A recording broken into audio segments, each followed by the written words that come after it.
여러분 안녕하십니까? 광주 MBC 뉴스투데이 시작합니다. 먼저 오늘의 주요 뉴스입니다. 수확을 앞둔 변온에서 알곡이 차지 않은 쭉정이가 무성합니다. 농민회는 긴 장마와 일조량 부족으로 쌀 수확량이 최대 40% 이상 줄어들 거라며 정부의 대책을 촉구하고 있습니다. 광주시 교육청에 대한 국정감사에서 명진고 문제가 집중적으로 거론됐습니다. 의원들은 스쿨 미투와 보복 해임 논란 등의 문제로 물의를 일으킨 사학재단을 강하게 질타했습니다. 코로나19 등의 여파로 자영업의 위기가 심화하고 있지만 광주국세청의 지원은 미흡하다는 지적이 국정감사에서 제기됐습니다. 한반도를 닮은 신안군 증도의 해송숲이 시름시름 앓고 있습니다.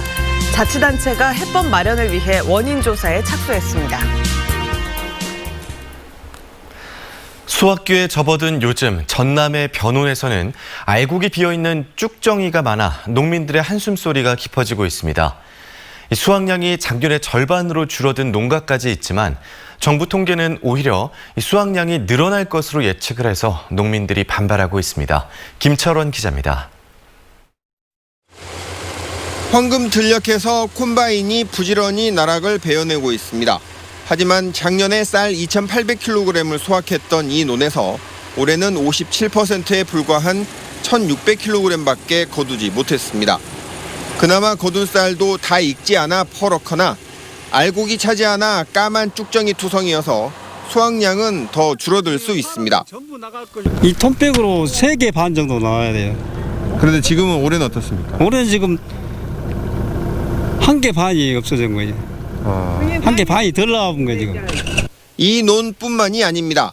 장마가 워낙 길어 햇볕을 쬐을 수 있는 시간이 너무 짧았기 때문인데 농민회는 농가당 적게는 15%, 많게는 45%까지 수확량이 감소할 것으로 추정하고 있습니다. 작년에가 이제 3분의 2밖에 안 나온 거죠. 3분의 1이 이걸 가버렸다는 얘기죠. 그런데 어찌된 일인지 정부의 예측은 전혀 다릅니다. 최근 통계청은 올해 예상되는 쌀 생산량을 발표한 바 있는데요. 전남은 72만 7천 톤으로 지난해보다 0.2% 증가해 전국에서 유일하게 쌀 생산량이 증가할 것으로 예상됐습니다. 하지만 현장에서 만난 농민들은 뭘 잘 모르고 하는 소리라며 반발하고 있습니다. 그래서 정부가 제조사는 물론 공공비축미 수매를 늘려야 한다고 요구하고 있습니다. 매입을 해줘야 쌀 생산량이 줄어든 소득이 절대적으로 감소한 농민들의 어려움을 조금이라도 구제해 줄 수 있다. 하지만 공공비축미 수매를 늘리는 경우는 생산량이 크게 높거나 반대로 쌀값이 폭락하는 두 가지 경우인데 지금은 둘 다 해당하지 않아 정부가 수매량을 늘릴지는 미지수입니다. 유례 없이 길었던 장마와 재난이 농민들의 시름을 깊게 하고 있습니다. MBC 뉴스 김철원입니다. 광주시가 최중증 발달 장애인을 공적 영역에서 돌보기로 했습니다. 이용석 광주시장은 시정 질문에 대한 답변에서 지난 6월 광주에서 발생한 발달장애인 모자 사망 사건을 계기로 해법을 찾기 위해 각계의 의견을 수렴한 뒤 이같이 결정했다고 밝혔습니다. 구체적인 방안으로는 최중증 발달장애인 융합 돌봄 지원센터를 설치해 낮 시간대 활동을 지원하고 야간이나 휴일은 물론 부모의 입원 등 긴급 상황이 발생할 경우에도 돌봄을 지원하는 방안 등을 제시했습니다. 정말 오랜만에 가을비 소식이 있습니다. 현재 하늘 모습 보시면 구름이 가득 끼어있는 모습인데요. 오후 들어서는 하늘빛이 더 흐려지겠고 비가 내리기 시작하겠습니다. 오후 4시 무렵부터 내일 새벽까지 남해안에는 10에서 30mm 안팎의 비가 내리겠고요. 그 밖에 광주와 전남 지역에서도 5에서 10mm 안팎의 비가 내릴 것으로 예상됩니다. 오늘 비가 내리면서 낮 기온은 더 낮아지겠습니다. 아침 기온은 어제보다 2도가량 높게 시작했지만 한낮 기온 18도 안팎으로 어제보다 5도가량 낮은 기온 보이겠습니다. 비가 지난 이후로도 북서쪽에서 찬 공기가 남하하면서 쌀쌀한 날씨가 지속되겠는데요. 특히 금요일부터는 기온이 큰 폭으로 낮아집니다. 기온 변화 염두에 두시기 바랍니다. 날씨 정보였습니다. 채용 비리를 문제 삼은 교사를 해임하고 학생까지 고발한 명진고등학교가 국정감사에서도 도마에 올랐습니다. 증인으로 나온 학교 이사장은 비리를 질타하는 의원들에게까지 목소리를 높였습니다. 이다현 기자입니다. 광주시 교육청에 대한 국정감사는 시작부터 명진고등학교에 집중됐습니다. 의원들은 이사장 자녀 부정 채용과 교원 채용 시 금품 요구 등 알려진 사안만으로도 학교 운영진의 전면 교체가 필요하다며 교육청의 대응을 질타했습니다. 또 스쿨미투에 연루된 교원들이 다시 교단에 서는 게 정당한지 따져 물었습니다. 이 정도 비리라면은 교육청에서 임원 전원에 대한 취임 승인 취소를 해야 될 정도의 사안이라고 생각하는데요. 그렇게 복귀 시켜야 된다면 최소한 우리가 졸업한 뒤에 졸업이라도 하고 나서 복귀를 시켜야 돼 이렇게 이야기하고 있습니다. 증인으로 나선 도연학원 김인전 이사장의 태도도 문제가 됐습니다. 건강을 이유로 진단서까지 제출했던 김 이사장은 스쿨미투에 대한 질의에서 목소리를 높이며 의원을 훈계하는 듯한 모습까지 보였습니다. 학교 이사장은 학교를 마음대로 하는 역사가 나는 없습니다. 아니 이거 이제 이사들도 있고 그 행정요원들도 있고 교사들도 교원징계위원 다 있지 않습니까? 이사장의 이런 태도가 지속되자 참다 못한 위원장까지 나섰습니다. 교사 해임하고 학생들을 고발한 학교가 어디 있습니까? 도대체 어떻게 학교가 학생들을 고발을 합니까? 그게 법대로 하는 거예요? 답변에 나선 장휘국 교육감은 교원이나 재단 임원에 대한 최종 징계권이 사학재단에 있어 교육청의 한계가 분명하다고 밝혔습니다. 앞으로는 교육청 또는 교육부에서 재심할 수 있도록 하는 법령 개정을 지금 국회에 제출해 놓고 있는 것으로 알고 있습니다. 사학 문제에 대해 법적 제도적 한계를 호소하는 광주시 교육청. 이에 대한 질타가 이어졌던 국정감사도 사학재단을 강제할 수 없는 한계를 분명히 드러냈습니다. MBC 뉴스 이다현입니다. 코로나19에다 수해 태풍까지 올해 영세 자영업자들은 말 그대로 죽을 맛이라고 아우성입니다. 국세청에 대한 국회 국정감사에서 이런 소상공인들에게 적극적으로 세정 지원을 하라는 질타가 이어졌습니다. 이계상 기자입니다. 산업 기반이 취약한 광주 전남 지역에서 자영업자의 경쟁이 치열할 수밖에 없습니다. 경쟁에서 밀린 자영업자 4명 가운데 3명은 5년을 채 버티지 못하고 쓰러지는 실정입니다. 영세 소상공인들이 가장 필요한 지원 대책으로 세금 부담 완화를 요청하고 있지만 올해 상반기 광주국세청의 세정 지원액은 전국 7개 지방청 중에 최하위를 기록했습니다. 다중채무를 지는 이후 역시도 제대로 된 금융지원과 제때 세정 지원을 받지 못했기 때문으로 보이는데 일시적인 유동성 위기를 겪는 자영업자를 대상으로 세정 지원 확대가 절실한 때라고 보여집니다. 경기 불황으로 어렵사리 영업을 이어가고 있는 소상공인들에게 오히려 세무조사가 더 집중되고 있다는 지적도 나왔습니다. 연매출 10억 원 이하의 기업에 대한 세무조사는 최근 3년 동안 광주에서 꾸준히 증가한 반면 연매출 100억 원 이하의 기업에 대한 세무조사 실적은 감소한 것으로 집계됐습니다. 큰 기업들은 세무조사의 건수가 줄어들고 어렵고 그 작은 영세업자들 10억 원 이하는 늘어났어요. 이건 올바른 그런 방향의 형태가 아니다. 국정감사위원들은 코로나19에다 수해 태풍까지 계속되면서 한시적으로나마 소상공인들에게 도움이 될 수 있는 세정 지원책이 절실한데 국세청이 너무 소홀하다고 질타했습니다. 지금 당분간 이제 세무조사 유예도 하고 있고요. 또 신고 내용 확인이나 이런 부분도 좀 면제를 하고 있습니다. 저희들이 그 부분까지 세심하게 살펴가면서 세정 집행하도록 하겠습니다. 한편 정의당 장혜영 의원은 이스타항공의 창업주이자 실소유주인 이상직 의원에 대한 세무조사 요청이 광주지방국세청에 접수돼 있다며 강도 높게 조사하라고 촉구하기도 했습니다. MBC 뉴스 이계상입니다. 국회 행정안전위원회 한병도 의원은 전남 소방본부 소속 119 안전센터 78곳 가운데 청사차고에 유해가스를 배출할 수 있는 배연 설비가 설치된 곳이 3곳으로 설치율이 3.85%에 불과하다고 지적했습니다. 한 의원은 현재 소방청사 부지 등에 관한 규정에는 소방관들의 건강권과 직결되는 유해가스 정화장치를 설치하도록 하고 있지만 예산 등의 이유로 설치가 미뤄지고 있다며 조속한 설치를 촉구했습니다.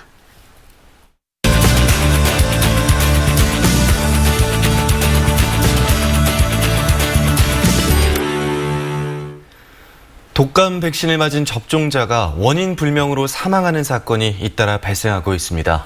백신과 사망 사이의 인과관계는 밝혀지지 않았지만 이번 사건으로 독감 백신에 대한 불안감이 커지고 있는데요. 내과 전문의 박유환 광주시 의사회 수석 부회장 모시고 좀 더 자세한 이야기 나눠보도록 하겠습니다. 네, 원장님 안녕하십니까? 네, 안녕하십니까. 아직 인과관계가 밝혀진 게 아니라 좀 조심스럽긴 합니다. 근데 이전까지 국내에서 이렇게 백신으로 인해서 사망한 사고가 있었나요? 지금까지 백신으로 인한 사망 사고는 2009년도에 한 건이 있었고요. 최근에 인천에서 10대 학생이 고가 백신을 맞고 사망한 사건이 있었고, 최근 가까운 고창에서 70대 노인께서 또 사망했고, 또 대전에서 한 건이 현재 보고가 되고 있습니다. 네, 최근 이런 일들이 벌어지고 있다 보니까 또 기저질환이 있을 경우에 독감 백신이 위험할 수 있는지 궁금해하시는 분들도 있거든요. 어떤가요? 일단 기저질환이라는 게 만성질환자랄지 만성 심폐부전 환자, 면역 억제제를 드신 분들인데 이런 분들이 더 위험하지는 않습니다. 이런 분들은 사실 독감의 더 치명적인 폐렴이랄지 뇌수막염이 올 수 있기 때문에 기저질환 환자들은 꼭 독감 예방 접종을 맞으셔도 안전하고요. 또한 임산부들도 독감 예방 접종을 꼭 하셔야 합니다. 네. 그럼 독감 백신을 맞고 나서 느낄 수 있는 증상으로 어떤 것이 있을까요? 네, 일단 접종 부위에 가려움이랄지 약간 홍반, 윤기 같은 게 있을 수도 있고요. 목이 아프거나 메스껍거나 두통이 온다거나 오한 증세가 올 수는 있습니다. 그러나 이제 알레르기 반응으로 인한 호흡곤란이랄지 아니면 눈, 코 이런 부위가 붓는달지 이런 경우에는 가까운 병원으로 다시 연락을 꼭 주셔야 합니다. 네, 이번에 이 불안감 때문에 잠시 주춤하는 분위기도 있긴 하지만 평소보다 백신을 많이 맞고 계시거든요. 네네. 백신 수급에 큰 문제는 없을까요? 일단 정부는 전 국민의 57%가 접종할 수 있는 물량을 확보를 하고 있습니다. 총 2,959만 주, 1,000만 주 이런 게 지금 공급이 되고 있고요. 회수된 걸로 따지면 2,898만 주가 현재 유통이 되고 있습니다. 그래서 예년보다 한 500만 주가 더 많이 공급이 되고 있거든요. 네. 그렇군요. 병원 중에서도요. 그리고 또 이 독감 백신 맞으려면 긴 줄을 서야 하는 곳도 있고 그렇지 않은 곳도 있던데요.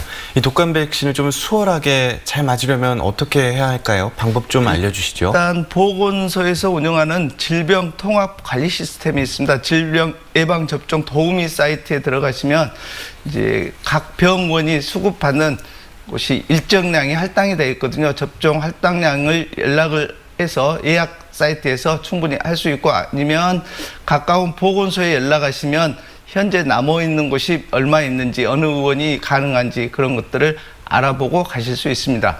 네, 잘 들었습니다. 지금까지 박유환 광주시 의사회 수석 부회장이었습니다. 오늘 말씀 고맙습니다. 고맙습니다.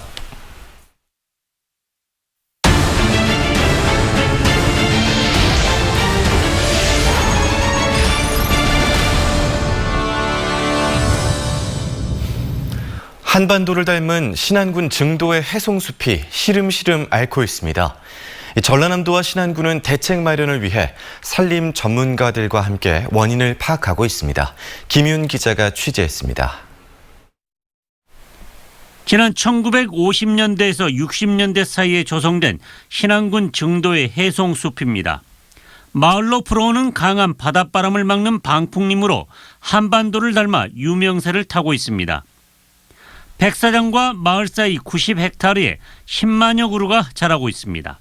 겉으로 보기에는 멀쩡한 것 같지만 해송숲은 몸살을 앓고 있습니다. 일부 소나무들은 말라 죽었고 살아있는 소나무들도 점차 세력이 약해지고 있습니다. 신안군은 최근 5년 동안 솔잎 혹파리와 솔껍질 깍지벌레 방제 작업을 실시했지만 고사 피해가 늘어나고 있습니다. 이 같은 원인을 파악하기 위해 산림 전문가들이 한반도 해송숲을 찾았습니다. 전문가들은 땅을 파보고 토양 성분을 측정해 피해 원인으로 건조한 토양과 모래가 쌓이는 복토 현상을 지목했습니다.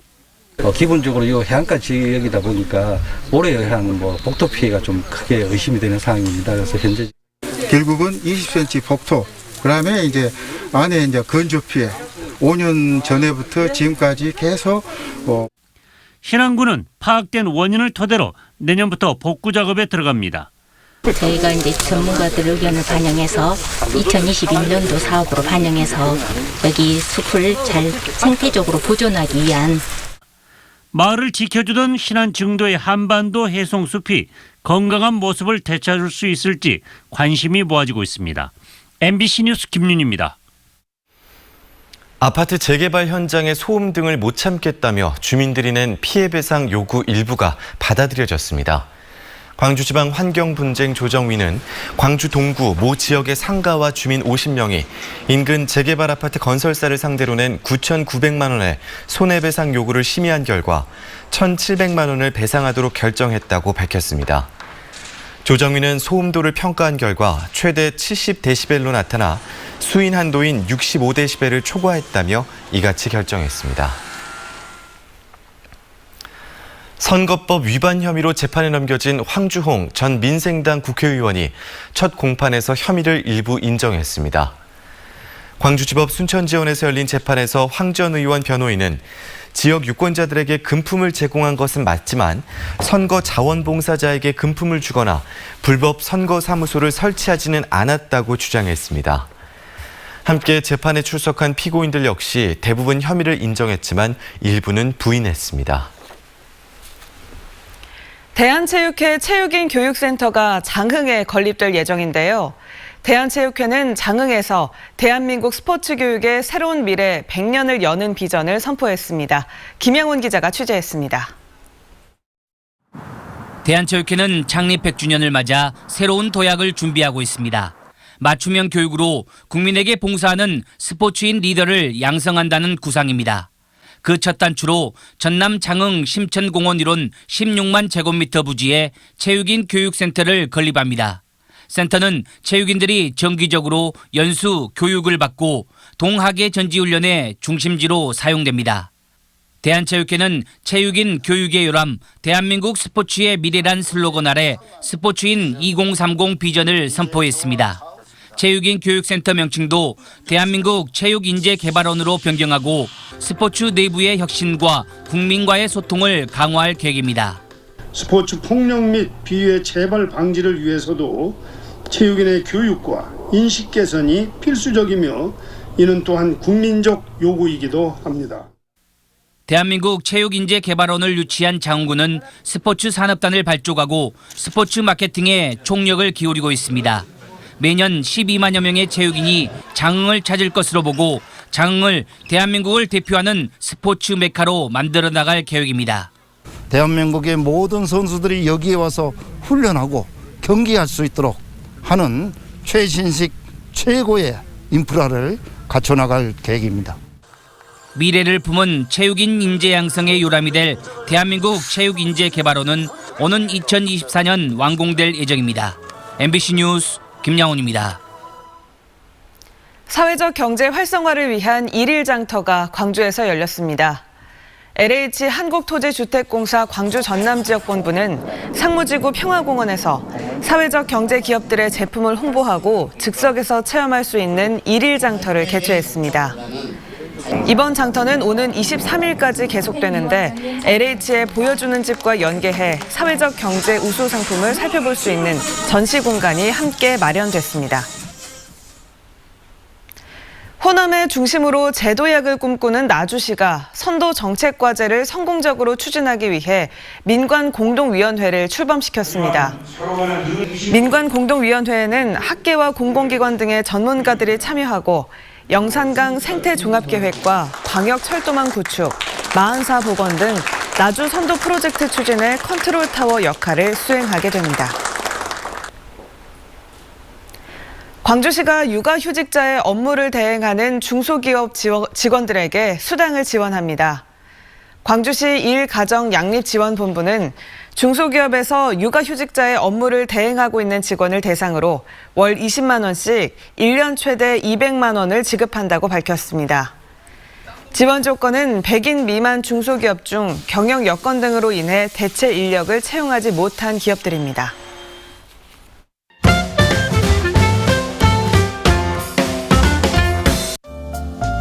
곡성군 농산물의 우수성을 알리는 온라인 댄스 대회가 열리고 있습니다. 특이한 점은 1등 상품이 쌀이고 3등 상품은 경차라는 건데요. 차는 없어도 살 수 있지만 쌀 없이는 살 수 없기 때문에 쌀이 더 중요하다는 의미라고 합니다. 곡성군의 농산물을 주제로 한 영상을 12월 23일까지 곡성 백세미 해시태그와 함께 유튜브에 올리면 참여할 수 있습니다. 코로나19로 닫혀 있었던 광주 육아종합지원센터 1층 실내 놀이터가 어제부터 운영 중입니다. 놀이터에는 모래놀이방, 그물놀이터 등이 마련돼 있는데요. 광주시에 주민등록이 돼 있는 24개월에서 만 5세의 영유아와 보호자라면 예약 후에 이용할 수 있습니다. 개인은 2,000원, 어린이집과 유치원 등 단체는 1,500원입니다. 광주시청 소속 육상 선수 김구경과 강다슬이 올 시즌 마지막 전국 대회인 2020 예천대회에서 남녀 100m 우승을 차지했습니다.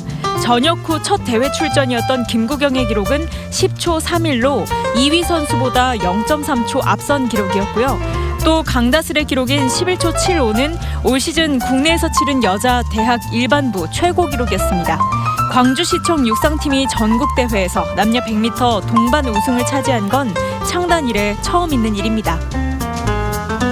5.18 당시 고난을 겪은 인물을 소개하는 전시가 시리즈로 기획됐습니다. 에케 호모, 이 사람을 보라 전시인데요. 성서에서 예수의 순환을 상징하는 단어 에케 호모를 따온 겁니다.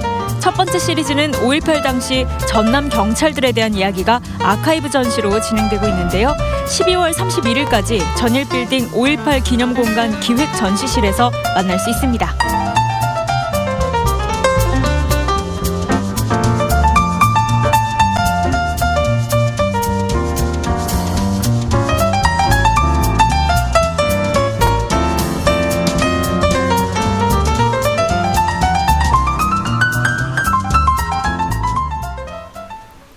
오랜 기간 맑고 건조한 날씨가 이어졌었는데요. 오늘은 가을비 소식이 있습니다. 현재 위성 영상 보시면 하늘에 구름이 가득 끼어있는 모습입니다. 낮부터는 날이 점차 더 흐려지겠고요. 비가 내리기 시작하겠습니다.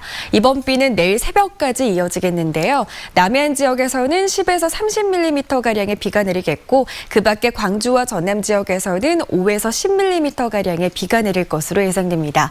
이 비가 내리면서 낮 기온은 내림세를 보이겠습니다. 한낮 기온 18도 안팎으로 어제보다 5도가량 낮은 기온이 예상됩니다.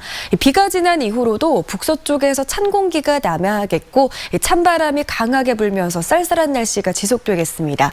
특히 모레인 금요일부터는 기온이 큰 폭으로 낮아지겠습니다. 기온 변화 염두해 두셔야겠습니다. 광주의 현재 기온은 12도 안팎으로 아침 기온은 어제보다 2도가량 더 높게 시작합니다. 한낮 기온은 대부분 지역에서 20도를 밑돌면서 어제보다 더 쌀쌀하겠습니다.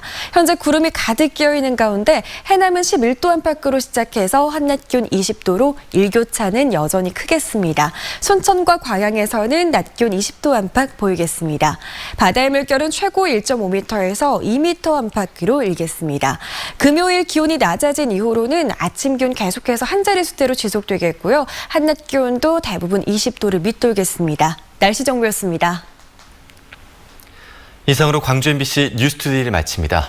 함께해 주신 여러분 고맙습니다.